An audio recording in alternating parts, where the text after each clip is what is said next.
Would you fire your member of staff for something as mundane as a missed call? Maybe you should.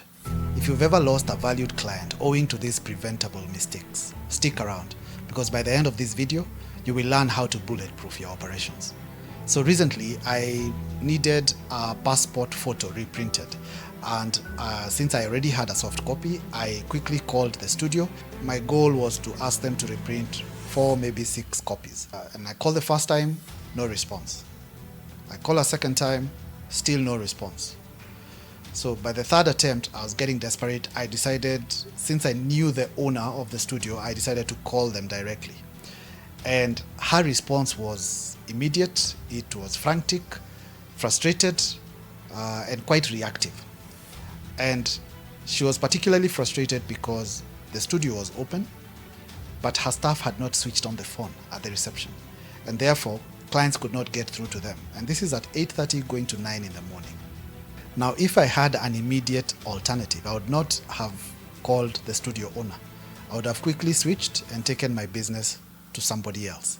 And it left me wondering, how many business owners are bleeding customers owing to these small but crucial gaps in their operations? Now, these gaps might appear small, and in the example I've just shared, it was just a bunch of passport photos. But think about it. What does that mean? It could be 500 shillings or 1,000 shillings in one instance, but it could also mean that once I switch over to a new service provider, I'll never go back there for the remaining part of my life. So you're actually talking customer lifetime value.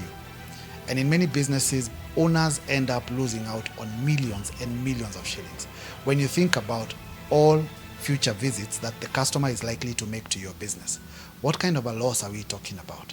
Now, in order to fix this, you want to develop step-by-step guidelines. Some people call them SOPs, standard operating procedures.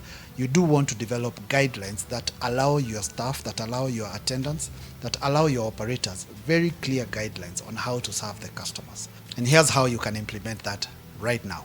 Step 1, you want to identify the common gaps. You want to identify what are the common problems that keep recurring. Do my customers keep finding my shop closed? Am I experiencing gaps in garment inspection? Am I experiencing problems when it comes to logistics, in terms of delays? Am I experiencing gaps when it comes to communication? You want to identify what are the common gaps.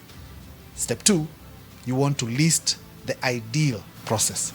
You want to write down how each task can be completed. And as you write this down, you want to be extremely clear, you want to be specific, and you also want to keep it as simple as possible. Avoid complex language, complex jargon.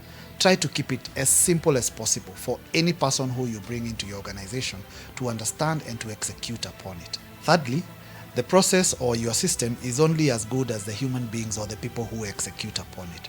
So you want to train them, you want to engage with them, and also you want to evaluate whether they have understood that procedure. And you evaluate this by random tests, by actually going back and seeing them executing upon them, by testing specific aspects of the SOP and seeing how they execute it vis-a-vis how you trained them. In this regard, checklists and automation usually come in handy, meaning there are simple procedures sometimes where you may just require the member of staff to run through a checklist just to ensure that everything is done accurately and completely. Lastly, we say all guidelines, all SOPs, they are living documents. They are not static. They are not cast in stone. So you want them to occasionally and periodically be reviewed and improved upon. Through the years in the laundry business, we have found that most of the innovation has actually come through improving upon these operating procedures.